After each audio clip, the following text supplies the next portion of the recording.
Hello class, welcome to our channel. Today we will discuss about chemical property of metal and non-metal. We already discussed about physical property of metal, physical property of non-metal. Today we will discuss about chemical property of metal and non-metal. तो अगर बात करें chemical properties की, तो chemical property हम लोग को दिखाता है कि क्या क्या चेंजेस आ सकते हैं मेटल्स में। इसके पहले फिजिकल प्रॉपर्टी हम लोगों ने करा था। तो फिजिकल प्रॉपर्टी में हम लोगों ने सीखा था कि उसका रंग कैसा है, उसका रूप कैसा है, वो किस स्टेट में रहता है, वो कैसा दिखता है, इन सभी के बारे में हम लोगों ने डिस्कस किया था फिजिकल प्रॉपर्टी में। केमिकल प्रॉपर्टी में हम लोग देखेंगे कि उस मेटल में क्या क्या चेंजेस आ सकते हैं। डिफरेंट प्लेस पे डिफरेंट थिंग के साथ अगर वो रहेगा तो उस मेटल में क्या चेंजेस आएंगे, इसी चीज को पढ़ने के लिए हम लोग पढ़ते हैं केमिकल प्रॉपर्टीज। सपोज करो कि कोई मेटल है, वो कभी किसी एसिड के साथ है, तो वहां पर क्या चेंजेस आएंगे। अगर वही मेटल किसी दूसरे मेटल के सॉल्ट के साथ है तो क्या होगा। अगर वही मेटल कभी वाटर में है तो क्या होगा। अगर उसी मेटल को कभी हीट किया जाए या एयर के प्रेजेंस में रखा जाए तो क्या चेंजेस आएंगे। तो इन सभी के बारे में हम लोग डिस्कस करेंगे। तो फर्स्ट ऑफ ऑल हम लोग ये जानने की कोशिश करते हैं कि मेटल अगर रिएक्ट करता है या metal chemical property means chemical reaction होगा वहां पर, तो कोई भी केमिकल चेंजेस होगा, केमिकल चेंजेस को ही केमिकल रिएक्शन बोलते हैं और वही केमिकल प्रॉपर्टी होगा मेटल का। तो मेटल रिएक्ट क्यों करता है, ये सबसे जरूरी है। या मेटल रिएक्ट क्यों कर जाता है, ये कैसे कर जाता है। तो एवरी एलिमेंट, मैंने पहले भी बताया है, अभी भी बता रहा हूँ, हर एलिमेंट अपना ऑक्टेट कंप्लीट करना चाहता है। ऑक्टेट कंप्लीट करने के लिए वो कभी इलेक्ट्रॉन डोनेट करता है और डोनेट करने की वजह से या एक्सेप्ट करने की वजह से उन दोनों के बीच में एक कॉम्बिनेशन हो जाता है, एक बॉन्ड बन जाता है, जिसके थ्रू वो किसी दूसरे एलिमेंट के साथ जुड़ जाता है।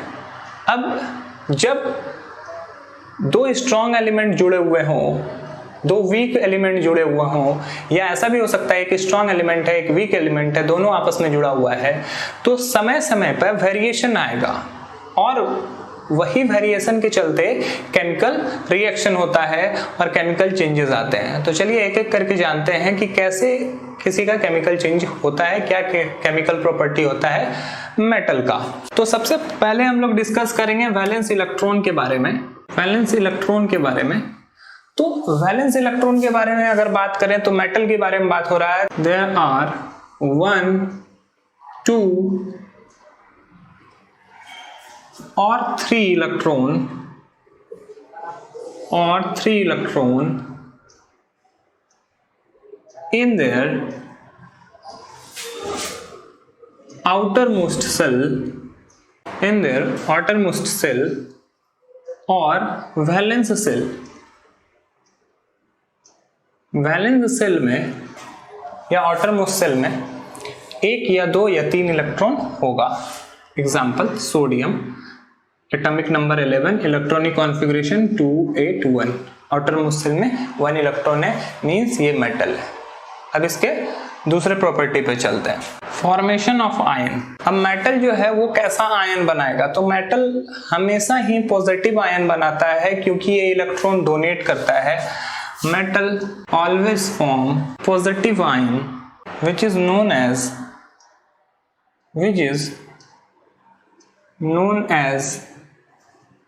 cation by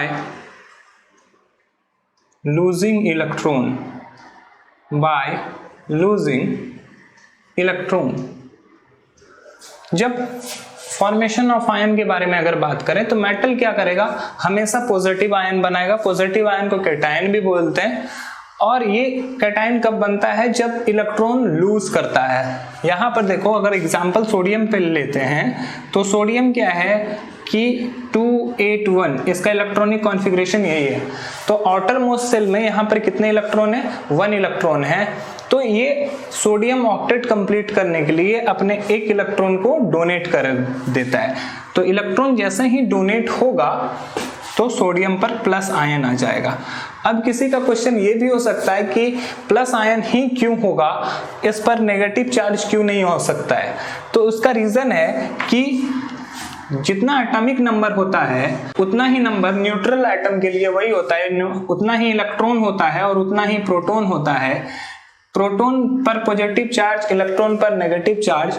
तो सोडियम का एटॉमिक नंबर 11 है तो उसके पास इलेक्ट्रॉन भी 11 है और प्रोटॉन भी 11 है। लेकिन जब ये इलेक्ट्रॉन डोनेट कर देगा, इलेक्ट्रॉन जब डोनेट करता है तो इसके पास इलेक्ट्रॉन बस 10 रहता है और प्रोटॉन 11 का 11 रहता है। तो यहाँ पे पॉजिटिव चार्ज का जो मैग्नीट्यूड है वो ज्यादा हो जाता है, इसलिए इस पर प्लस चार्ज आता है। तो इस तरह करके ये आयन जो बनाता है वो हमेशा पॉजिटिव आयन बनेगा। चलिए बात करेंगे अब हम लोग इसके थर्ड प्रॉपर्टी की। थर्ड प्रॉपर्टी है discharge of ion. Discharge of ion, ये आयन कैसा डिस्चार्ज होता है इसके बारे में हम लोग जानते हैं कि इस पर पॉजिटिव आयन तो आता है, बट पॉजिटिव आयन ये डिस्चार्ज कैसे होता है। इसका इलेक्ट्रोलाइसिस किया जाता है ना, तो इलेक्ट्रोलाइसिस में during electrolysis metal discharge at cathode bye accepting electron. Electron को एक्सेप्ट करके ये कैथोड पर डिस्चार्ज होता है। देखो कैसे, ये है Na+, ये कैथोड पर ऐसा होता है। करंट प्रोवाइड करने के लिए दो आपको इलेक्ट्रोड चाहिए, जिसमें एक का नाम है कैथोड। यहाँ पर पॉजिटिव आयन अपना काम करता है, तो पॉजिटिव चार्ज है यहाँ पर। पॉजिटिव चार्ज का मैंने मतलब यही समझाया कि ये इलेक्ट्रॉन डोनेट किया हुआ है, तो ये इलेक्ट्रॉन को वापस से अपना इलेक्ट्रॉन को एक्सेप्ट करता है और ये वापस से Na के फॉर्म में आ जाता है। तो यहाँ पर ये डिस्चार्ज हो गया, यहाँ पर ये चार्ज था, इलेक्ट्रॉन एक्सेप्ट करके ये डिस्चार्ज हो गया। तो ये एक्सेप्ट करता है, कहाँ पर एक्सेप्ट करता है? कैथोड पर। तो इस तरह करके ये डिस्चार्ज होता है। ये इसका थर्ड प्रॉपर्टी है। Fourth, generally metals are monoatomic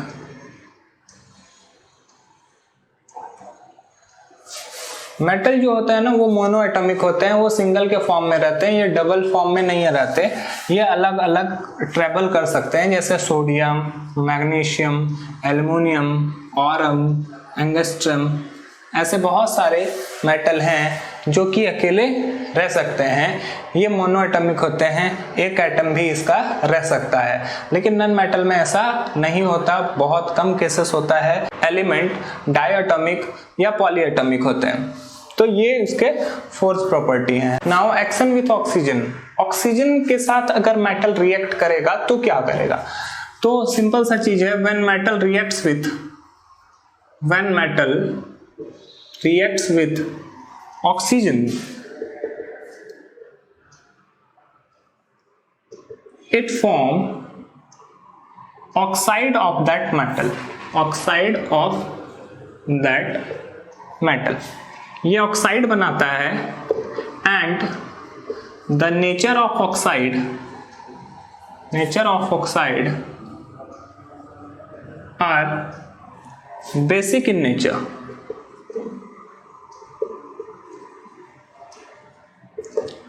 जो भी मेटल के ऑक्साइड होते हैं ना वो नेचर में बेसिक होते हैं। मैंने एसिड और बेस में बताया है आप लोगों को कि मेटल के ऑक्साइड जो होते हैं वो बेसिक नेचर के होते हैं। बेस क्या है मैंने इसके भी बारे में बताया है।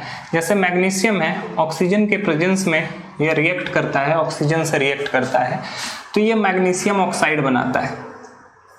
तो ये मेटल का ऑक्साइड बन रहा है और ये ऑक्साइड बेसिक नेचर का है। या फिर सोडियम का ही बात कर लेते हैं। सोडियम अगर ऑक्सीजन से रिएक्ट करेगा तो क्या करेगा? सोडियम बनाएगा Na2O। तो हम लोग देख रहे हैं कि यहाँ पर जब भी कोई भी मेटल ऑक्सीजन से रिएक्ट करता है तो उसी मेटल का ऑक्साइड बनाता है। और ये किस नेचर का होता है? ये बेसिक नेचर का होता है। ये इसका फिफ्थ प्रॉपर्टी। अब हम लोग बात करेंगे रिएक्शन विथ एसिड का, सिक्स्थ प्रॉपर्टी। अगर कोई मेटल एसिड से रिएक्ट करेगा तो क्या करेगा? When metal react with acid, it forms salt and reduce hydrogen gas। कोई भी मेटल, ज्यादातर मेटल कोई भी मेटल नहीं बोल सकते, ज्यादातर मेटल ऐसा होता है जो कि एसिड से रिएक्ट करके हाइड्रोजन गैस प्रोड्यूस करता है। सपोज करो हमारे पास एक मेटल है जिंक, जिंक रिएक्ट करता है हाइड्रोक्लोरिक एसिड के साथ और हाइड्रोक्लोरिक एसिड के साथ रिएक्ट करके ये बनाता है जिंक क्लोराइड और साथ में रिड्यूस करता है हाइड्रोजन गैस। तो यहाँ पर जैसा कि मैंने लिखा है सेम उसी तरह हुआ कि ये मेटल है, एसिड से रिएक्ट किया, ये सॉल्ट बनाएगा और ये हाइड्रोजन गैस रिड्यूस करेगा। तो क्वेश्चन कैसे आएगा? क्वेश्चन जो पूछा जाता है वो ऐसे पूछा जाएगा कि what happens when metal react with acid, या फिर किसी पर्टिकुलर मेटल को लेके आपसे क्वेश्चन पूछा जा सकता है what happen when aluminium react with hydrochloric acid. तो आपको उसका आंसर सब चीज सेम है, एल्युमिनियम है होगा तो एल्युमिनियम क्लोराइड बनेगा, अगर वहां पे हाइड्रोक्लोरिक एसिड है तो एसिड अलग होगा तो सॉल्ट अलग बनेगा, एलिमेंट अलग होगा तो सॉल्ट अलग होगा। बट जो भी हो यहाँ पर एक चीज कंफर्म होगा कि हाइड्रोजन गैस रिड्यूस होगा, हाइड्रोजन होगा ही होगा, हाइड्रोजन रिड्यूस करेगा ही करेगा। बट कुछ मेटल ऐसे भी हैं जो कि हाइड्रोजन गैस को रिड्यूस नहीं कर सकते। वो कौन कौन से मेटल हैं? जैसे copper, Hg, Ag, platinum, Au, ये 5 मेटल ऐसे हैं जो कि जनरली हाइड्रोजन गैस रिड्यूस नहीं करते हैं। ये रीजन क्या है? तो इसका रीजन एक ही है कि मैं आपको थोड़ा सा बता दूं कि हम लोग को जानना होता है इसके लिए रिएक्टिविटी सीरीज। तो रिएक्टिविटी सीरीज किसको बोलते हैं? What is reactivity series? Series of metal in which the reactivity of metal is shown in a series. More reactive metal placed in top and less reactive metal are placed in bottom. तो जो reactive ज्यादा है ना उसको top पे रखा गया और जैसे जैसे उसका रिएक्टिविटी घट रहा है वो नीचे नीचे उसका पोजीशन होते जा रहा है। तो सबसे लास्ट में जो है, सबसे ऊपर पे तो पोटेशियम होता है, मोस्ट रिएक्टिव एलिमेंट होता है पोटेशियम, और सबसे लास्ट में गोल्ड रहता है। तो गोल्ड सबसे लेस रिएक्टिव मेटल है और पोटेशियम सबसे हाईएस्ट रिएक्टिव मेटल है। तो कुछ इस रिएक्टिविटी सीरीज में एक जगह पर आता है हाइड्रोजन। एक्चुअली ये नॉन मेटल है बट फिर भी इसको रिएक्टिविटी सीरीज में रखा गया है। हाइड्रोजन के नीचे यही 5 एलिमेंट रहते हैं। तो हाइड्रोजन ज्यादा रिएक्टिव होता है और ये सब कम रिएक्टिव होते हैं। तो कम रिएक्टिव वाले अपने से ज्यादा रिएक्टिव वाले एलिमेंट को डिस्प्लेस नहीं कर सकते हैं, इसलिए ये 5 एलिमेंट जो होता है वो हाइड्रोजन को रिड्यूस नहीं कर पाएगा, जनरली नहीं कर पाएगा। तो ये एसिड से रिएक्शन है। अब हम लोग बात करेंगे कि अगर ये हाइड्रोजन से रिएक्ट करेगा तो क्या बनाएगा। When metal reacts with hydrogen, it forms hydride of that metal. Hydrogen से रिएक्ट करेगा, हाइड्राइड बनाएगा। जैसे ऑक्सीजन से रिएक्ट करता है तो ऑक्साइड बनाता था, हाइड्रोजन से रिएक्ट करेगा, हाइड्राइड बनेगा। क्लोरीन से रिएक्ट करेगा तो क्लोराइड बनाएगा। देखो कैसे बनता है, हाइड्राइड कैसे बनाएगा। सपोज करो Na रिएक्ट कर लेता है H2 से, तो ये बन जाएगा NaH, इसको बोलते हैं सोडियम हाइड्राइड। ओके, उसी तरह पोटेशियम हाइड्राइड भी बन सकता है, मैग्नीशियम हाइड्राइड भी बन सकता है। तो हाइड्रोजन से रिएक्ट करेगा तो वो हाइड्राइड बनाता है। एंड इसी में हम लोग जान लेते हैं एक और एक्शन विथ क्लोरीन। तो क्लोरीन के साथ अगर रिएक्ट करेगा तो ये क्लोराइड बनाएगा। When metal reacts with chlorine, it forms chloride of that metal. उस मेटल का क्लोराइड बनाएगा। जैसे है Na+Cl, तो ये आपस में रिएक्ट करके क्या बना लेंगे, सोडियम क्लोराइड। ये क्लोराइड है। यह K है, पोटेशियम है। पोटेशियम अगर क्लोरीन से रिएक्ट कर लिया तो ये पोटेशियम क्लोराइड बनाएगा। तो इस तरह करके हम लोग देख सकते हैं कि अगर हाइड्रोजन है तो हाइड्राइड, क्लोरीन है तो क्लोराइड, ऑक्सीजन होगा तो ऑक्साइड बनाएगा। एक और रिएक्शन हम लोग एक और केमिकल प्रॉपर्टी पढ़ेंगे, action with water. When metal reacts with water it forms oxide और hydroxide of that metal. Oxide भी बन सकता है, हाइड्रोक्साइड भी बन सकता है, दोनों में से कुछ भी बन सकता है अगर वाटर से रिएक्ट करेगा। सपोज करो कि मैग्नीशियम है, ये रिएक्ट कर रहा है वाटर मॉलिक्यूल से, तो ये क्या बनाएगा, मैग्नीशियम हाइड्रोक्साइड MgOH का whole 2 plus hydrogen gas reduce करेगा। ओके, ऑक्साइड और hydroxide of that metal and also reduce hydrogen gas, और हाइड्रोजन गैस भी रिड्यूस करेंगे। तो यहाँ पे हाइड्रोक्साइड बन रहा है। वही अगर ऐसा हो Mg प्लस H2O, ये आपस में रिएक्ट करके मैग्नीशियम ऑक्साइड भी बना सकता है और हाइड्रोजन भी रिड्यूस कर सकता है। तो दोनों में से कुछ भी कंडीशन हो सकता है, टाइम पे हाइड्रोक्साइड भी बनेगा, ऑक्साइड भी बनेगा। तो ये नेचर होता है, ये केमिकल प्रॉपर्टी होता है मेटल का। तो हम लोगों ने एक एक करके सीखा कि कैसे वो आयन बनाता है, कैसे वो डिस्चार्ज हो जाता है, कैसे अगर ऑक्सीजन के साथ है तो क्या बनेगा, हाइड्रोजन के साथ है तो क्या बनेगा, क्लोरीन के साथ है तो क्या बनेगा, वाटर के साथ, एसिड के साथ। हम लोगों ने ऑलमोस्ट 7 to 8 प्रॉपर्टीज पढ़ा है मेटल के बारे में। अब हम लोग का डिस्कशन होगा नॉन मेटल पर। नॉन मेटल क्या है, नॉन मेटल का फिजिकल प्रॉपर्टी क्या है, ये हमने बता दिया है। अब जो स्टार्ट करेंगे वो होगा chemical property of non metal. Start करेंगे वहीं से कि कितना इलेक्ट्रॉन आउटरमोस्ट सेल में रहता है। तो देयर आर 4, 5, 6 और 7 electron in their outermost shell. ये आउटरमोस्ट सेल में 4, 5, 6, 7 इलेक्ट्रॉन रख सकते हैं। वैसे तो 8 भी रख सकते हैं, लेकिन उसके लिए एक स्पेशल नेम बनाया गया जिसका नाम है इनर्ट गैस। ये मैंने आपको पहले बताया है। तो जैसे एग्जांपल के तौर पे देख सकते हैं, क्लोरीन एटॉमिक नंबर होता है 17 और इलेक्ट्रॉनिक कॉन्फ़िगरेशन लिखेंगे तो 287। आउटरमोस्ट सेल में 7 इलेक्ट्रॉन है, मीन्स ये नॉन मेटल है। अब बात करेंगे दूसरे प्रॉपर्टी की कि ये कैसा आयन बनाएगा। तो non metal form negative ion, इसको एनायन भी बोलते हैं, नेगेटिव आयन बनाता है बाय एक्सेप्टिंग इलेक्ट्रॉन्स। इलेक्ट्रॉन को एक्सेप्ट करेगा और नेगेटिव आयन बनाएगा। जैसे क्लोरीन है, क्लोरीन के आउटरमोस्ट सेल में 7 इलेक्ट्रॉन है, ऑक्टेट कंप्लीट करने के लिए 1 इलेक्ट्रॉन एक्सेप्ट करेगा और 1 इलेक्ट्रॉन जैसे ही एक्सेप्ट करेगा ये Cl माइनस आयन हो जाएगा। उसका भी सेम रीजन, अगर इसका एटॉमिक नंबर न्यूट्रल एटम के लिए Z अगर 17 है तो E भी 17 होगा और P भी 17 होगा। ये नेगेटिव चार्ज है, ये पॉजिटिव चार्ज है।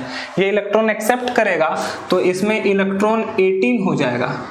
अब माइनस चार्ज वाला जो है वो 18 है और प्लस चार्ज वाला 17 है, तो जो मैग्नीट्यूड है नेगेटिव चार्ज का ज्यादा होगा, इसलिए इस पर माइनस आयन आएगा। तो ये माइनस आयन बना सकता है। थर्ड में हम लोग बात करेंगे कि वो डिस्चार्ज कैसे होता है। ड्यूरिंग इलेक्ट्रोलाइसिस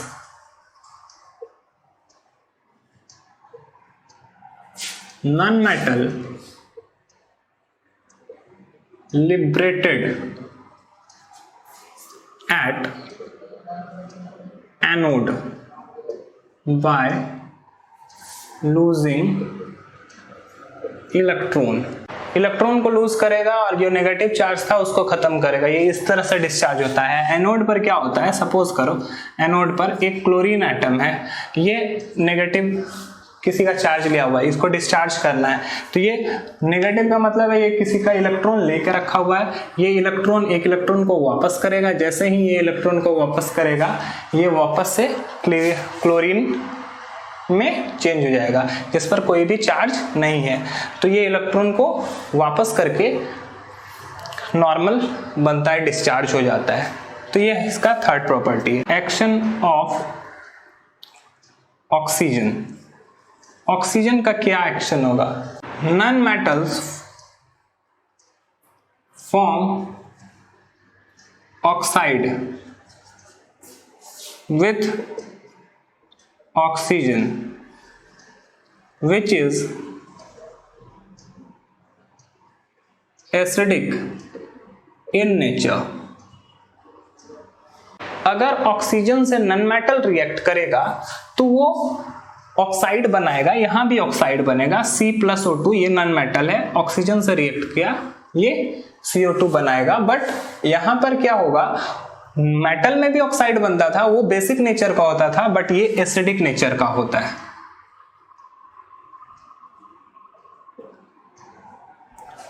तो यही डिफरेंस है मेटल और नॉन मेटल के ऑक्साइड में। दोनों ऑक्सीजन से रिएक्ट करके ऑक्साइड ही बनाता है, एक का नेचर बेसिक होता है जबकि दूसरे का नेचर एसिडिक होता है।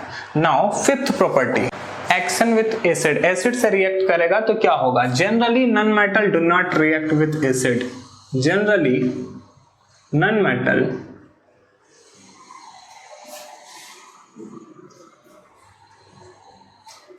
do not react with acid। non-metal का एसिड के साथ कोई रिएक्शन ही नहीं होता है। अगर हम बोल दें नो रिएक्शन, रिएक्शन होगा ही नहीं, ओके। और ना ही इसका रिएक्शन वाटर के साथ होता है, बहुत कम केसेस में ही वाटर के साथ इसका रिएक्शन होता है। तो एक्शन ऑफ वाटर में भी हम लोग यही लिखेंगे कि it do not, non metal do not reacts with water, water के साथ भी ये रिएक्ट नहीं करता है। जैसे N+H2O, नो रिएक्शन। तो मेटल दोनों के साथ रिएक्ट करता है और नॉन मेटल दोनों में से किसी के साथ रिएक्ट नहीं करता है, ना ही एसिड के साथ ना ही वाटर के साथ। तो ये थे कुछ केमिकल प्रॉपर्टी जो कि नॉन मेटल के थे। आज क्लास में इतना ही। That's all, thank you.